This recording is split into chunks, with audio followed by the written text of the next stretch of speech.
Welcome everybody to MONU Magazine's Most Valuable Urbanism Debate. It's the first time that we actually do such thing, and we are presenting ourselves from the magazine in the public.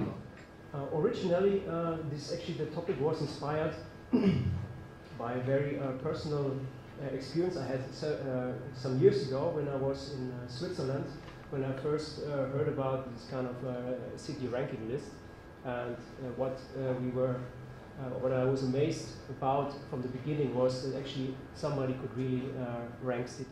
In a way, this intrigued us at the MONU Magazine to actually investigate on it, and especially to find out how do we distinguish a good city from a bad city. And especially as we are now opening this discussion here to the Dutch public, or in the Rotterdam public, we were then also interested to know how you distinguish actually a good Dutch city from a bad Dutch city, to say it in a simple way. Let me start with the statement that you can't judge cities as being good or bad. Is Rio a good city judged by its beauty? I should say yes. Judged by its crime rates, I should say no. So ranking cities is, I think, even more ridiculous. Cities are simply what they are in all their complexity, unique and with their own histories and with their own identities. All cities, therefore, have their specific good and bad aspects. Even a bad city can be very exciting to be in because of the fact that its being bad is so unique that you are longing to experience it. Of course, you can measure aspects and compare cities on themes like density, scale, social stratification, unemployment, spatial quality, and by doing so you can perhaps diagnose what is strong or weak in the case of a specific city. But ranking them as indivisible, complex phenomena is, in my opinion, hilarious. However, for the sake of the debate on this evening, I will give you an answer on the three questions. First, what do you consider as a good Dutch city? The answer is, I think, easy. Perhaps too easy. Amsterdam, Groningen, Maastricht, I think they are good cities. All three are in a specific way beautiful, situated in the surrounding landscape. As an example, let's focus on Amsterdam. Here you can see how it is situated in the surrounding landscapes. And the landscape on which these cities have developed themselves can still be strongly experienced in the layout and their spatial structure. At the same time, you can see and feel that these cities have a long and rich history of dynamic economic growth. Urban design, architecture, and also the social stratification are showing this age and the richness of their history. You can see and feel the history of being a center of the region, of the country, of Europe, or even the world. Because of that, all three have a strong felt civic pride among their own inhabitants. And that's, I think, a very important aspect of being a good city, if you're high on your own ranking list. Last but not least, their important public spaces are meaningful and beautiful, proportioned and designed. If you force me to rank, I would say Amsterdam a proud number 2. Who's number 1? Second question, what is a bad Dutch city? Hard to say. Or, to be honest, easy too. I think as far as you can call it a city, Lelystad is a bad one. Will try to give you some arguments.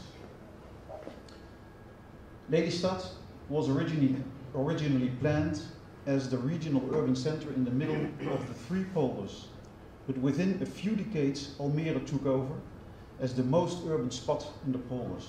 Nearby Amsterdam, a really eccentric nuclear in the polders took over and became the fast-growing and most important polderstad. Lelystad, for a long time, stayed a built product of planning. As a city, however, it never came to life. And now the most easy question. Is Rotterdam a good or a bad city? Let's try first to avoid the judgment good and bad. I simply love Rotterdam because of its raw history. A modest province town in the beginning of the 19th century, a province town which in less than 1 century explodes to become a large harbour city. This relatively young and dynamic city explodes again in the World War II, when the centre was bombed out. After this disaster, the city exploded again to become for some years the largest harbour of the world, and nowadays, somewhat in decline, Rotterdam is searching for her pride and self-confidence again. Even more, as in the case of Amsterdam, I love Rotterdam because of the city landscape. The way Rotterdam lies along the bay of the River Maas, and the way it has expanded into the surrounding polders. And after the World War, the way the city has embraced the untouchable modern urban structures and architecture it possesses now. I admire its stubborn and firm mentality, the dynamic spirit and urge to look forward. And I should not forget to tell that I perhaps started to love the city, let's talk about ranking, simply because of the culture of one of her football clubs. So let's say because of these characteristics I may judge it as a good city. At the same time, I can hate Rotterdam because of its pragmatism, simplicity, lack of classical beauty of the city, a lack of classical beauty of the public space in the city, and the culture and results of one of her football clubs. So let's say because of these elements of exactly the same indivisible character of this city, I find it a bad city, which I can't help it, still simply love, but don't live in. In terms of ranking, I would say number 1. I hope that this strange appreciation of Rotterdam illustrates the difficulty I have with ranking cities. In terms of our own profession, it has no sense, I think, to rank, because designers shouldn't copy so-called ideal models or ideal rankings from one place on the earth to another place on the earth. Of course, as a designer, you should learn by comparing cities and study specific forms of urbanity. But the result of this should be that you can recognize and understand the specific or unique character of each city or landscape before trying to operate the patient. I would like to end with this aerial photograph of a very special city, which looks familiar to me, but I have never been there. And I really don't know how I should rank her, but she's seductive, I think. Thank you.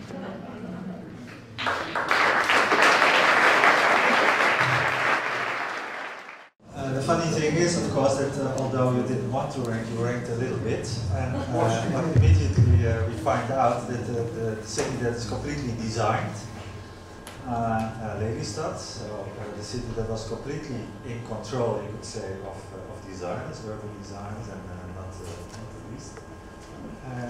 Turns out, and maybe even also one of the very few cities in the Netherlands that was completely designed and built, is also one of the worst cities in the Netherlands.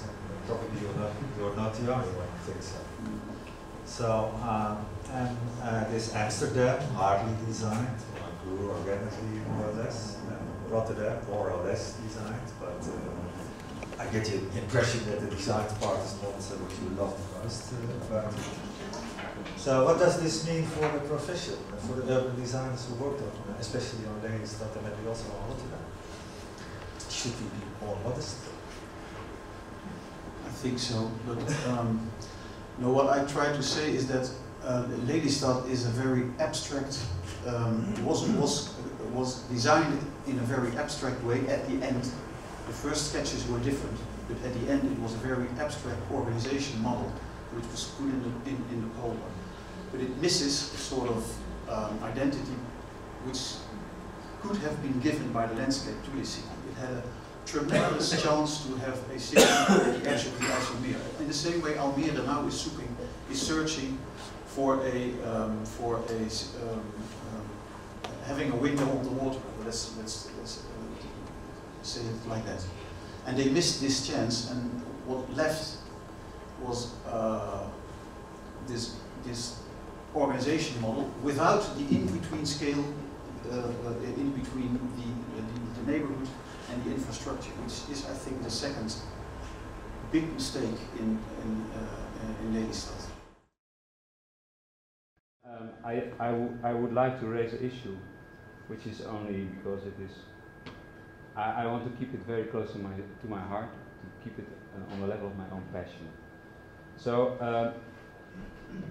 principally, we work a lot in London. London is the most horrible city to imagine, but it has a sort of cosmic presence, which makes it unbelievable. I mean, it's really. I mean, we don't have a metropolis. Maybe Brussels nearby, but London. We have the luck in Europe. We have London, and yeah. So nobody's able to talk about the metabolism of London. So half the time I live in New York. New York is a horrible city. I mean, it is really disgusting. You cannot even sleep in the city. It is very unpleasant and very expensive. And the rich people occupy the most interesting places, and the people you think which are interesting, you know, they went away. So, but it has this fantastic, you know, illusion. It means it is a sort of meaning that it's almost the mother of every city. That it is shameless urbanity with the illusion of the vulnerable, innocent nature in its heart. And that makes New York a little bit, and this illusion is false, of course, but that's what it is. So if we tonight have to talk about, and that was, you know, I was asked 15 times, repeating about Holland. So I believe that, and it's very intriguing, in the 16th century, so around 1550, the biggest city in the world, at least in Europe, was Antwerp. So it was close to 1 million people. So this was the place to be. So, but let's say Flanders and Holland shared the sort of same kind of logic that a really vital culture with a very spiritual and cultural blossoming situation was organized in a series of maybe 200, 250 cities. Very good connections, even connections over water. And that is still the case. And I'm intrigued by that. And I think this is a very interesting metropolis. You all know this, but I want to, let's say, dive a little deeper in this. So if you take now, I skip, let's say, this city and zoom in the northwestern part of it.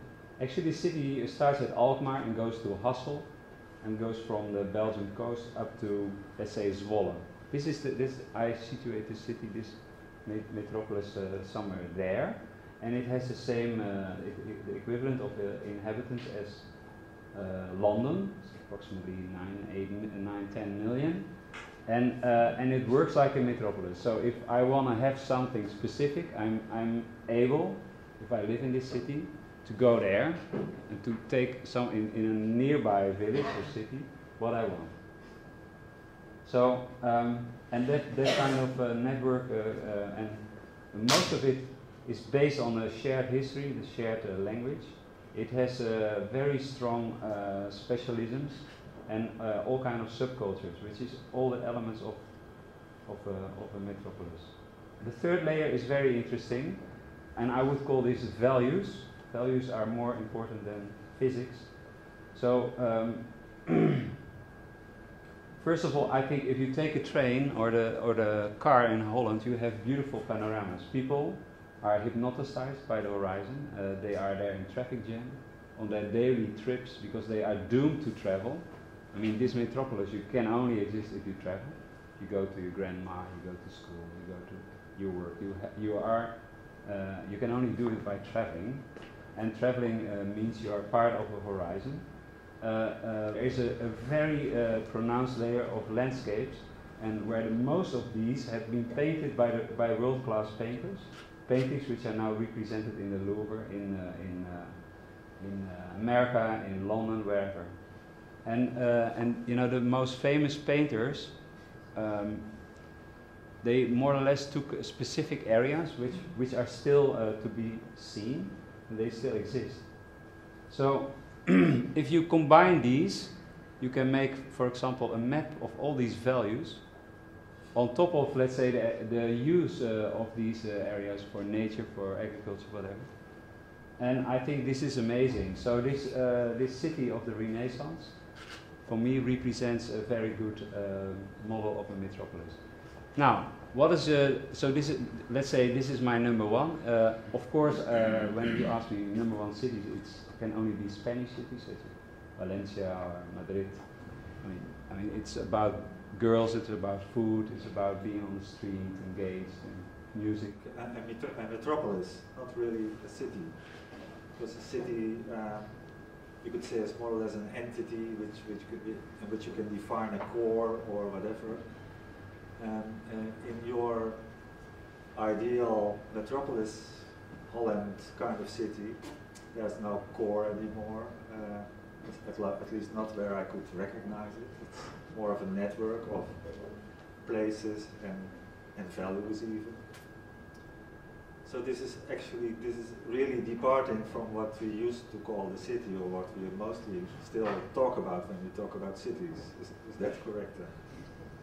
Yeah, or do you still consider this a city? That depends from your viewpoint. Yeah. But what you are, let's say, here proposing is a new kind of city, or another view on the city, which is completely the opposite, let's say. No, you know, I think you are very traditional. I think this is the fundamental reality. Okay, but that's this is the city. You can talk about nonsense. This is the city. No, I don't say and it's it really nonsense. works like a city. It smells like a city. It's a city.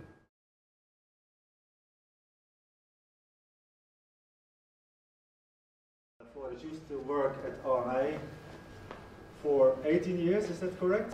He's one of the few architects in the Netherlands without a website. So he's the most footloose architect of the three, probably. And maybe also the architect that is working most of the time outside of the Netherlands now. So let's see what his perspective on good and bad cities is. Okay, I must say I don't feel footloose. Actually, I live in the house where my grandparents also lived, and my children are the fourth generation in the same house. So actually, my roots are deeper than any one of yours, probably. And yet I live 2 days a week in Paris, 1 day a week in Brussels, and I like the combination. What I also like is ranking lists, I must confess. It's something I like, especially for reasons Adriaan noticed he disliked them. Which girl do you like the best? Huh? It's these kind of stupid questions that somehow always trigger my attention. And I always disagree with lists, no matter what. No list suits my own vision, and yet I kind of like the idea that you can rank things, even if it doesn't make sense, maybe especially because it doesn't make sense. And when it comes to cities, I have to make another confession. I'm totally promiscuous on that point of view. I never will take one city as my city. It's the city I'm in that is my city. So today it's Rotterdam, no doubt. Yet, I think there is another thing you could say to it. If you have to choose at the end, I don't think you can measure things to qualify a city. Sometimes, and maybe that's what these girls also try to tell us, that you have to listen to your heart. If I listen to my heart, then this probably is the best city. It's something I'm a big fan of Batman, so Gotham City always has triggered my imagination. And when I arrived in Manhattan, I found that actually all my dreams were true. And in that sense, I like it because of its massive density, the idea that you're part of a city as it's so much bigger than life, and that the gravity of it alone, of the mass alone, generates an urban quality which is immense. You could say what it does is what cities should do, and that is generate interaction. However, talking about good and bad, I thought it would be interesting to add a third category, the ugly. Because often in urbanism, ugly and bad is taken as synonymous, but I think there's a huge difference in it. So today I will give you something extra. I'll give you an ugly city as well. If I start with the good one, as I said, Rotterdam tonight will be the winner. In that sense, I took this one-liner of Saul Bellow, who was a strong believer in modernity. And also in the 1950s they thought that their time was a bad time, but he said, you should never be disappointed in your own time and never identify yourself with a better past. In that sense, I think Rotterdam is a good example of the other side of that picture. It isn't afraid to show its real character. Actually, it's not only not afraid, it actually has no choice.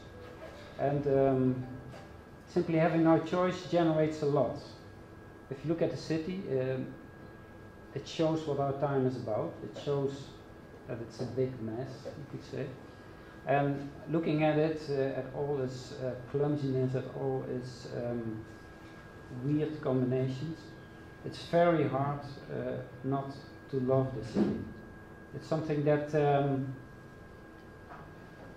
takes courage, and after losing first its center and then losing its harbor, somehow the city managed to reinvent itself. In that sense, I think looking at what the city does, it's something that where Amsterdam blocks whatever it is like, somehow Rotterdam managed to invite it, to make sure it happens. You could say hardly any of the buildings is beautiful, but altogether it generates some kind of urbanity that is interesting. Which takes us to the second category, Angel Eye, that is the bad guy. I believe I was supposed to disagree with Adriaan, so I took Randstad by coincidence as the bad guy. And not so much that I dislike the tissue. What I dislike is the notion that the Randstad, that the word actually means what the content represents. It's content which has, as Adriaan showed, many, many layers. But I believe what the misconception of it is that there's some kind of gravity point in here, that there's some kind of urban matter that is concentrated here as an element as such. Adriaan already said, well, it goes further south and will have 9 million. I think it's even bigger. And for the entire spot, which you can recognize both the Randstad, the Vlaamse Ruit until Lille and the German Ruhrgebiet, it's actually a bigger metropolis. It's something like 32 million. And it's both fascinating and disappointing. It's fascinating because it's actually one of the biggest metropolitan areas in the world. 32 million inhabitants, it's hallucinating.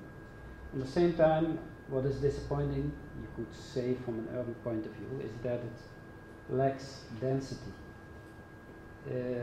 Like I showed you in Amsterdam, everywhere on the empty areas the cities are expanding, and in the built areas they're losing their population. So in that sense we are nor city nor village. Yet I think this notion of a metropolitan area of 32 million inhabitants is interesting, and I was thinking for this evening what would be in the middle of this metropolitan area. Because always, no matter how cities evolve, at one moment the center area will become more important. It's like a star which starts with a lot of dust and then its own gravity will retract. So I took a map and said, okay, let's find out what's right in the middle of this area. Wow. it's a coincidence, but yet I think cities need to be lucky. You can't survive without luck. And of course you could say this is Eindhoven, but then again I will refer back to so below. And let's not be disappointed with what our own time generates and see what we can do with it.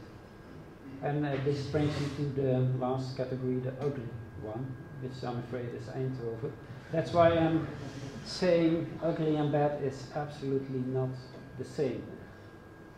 What I like about Eindhoven is, first of all, of course, talking back to your soccer team, PSV always is on top of the ranks, for good reasons. Recently also Eindhoven entered another ranking, being the first criminal city of the whole, of the Netherlands. We have more murders than Amsterdam or Rotterdam these days. So it's becoming a real city. And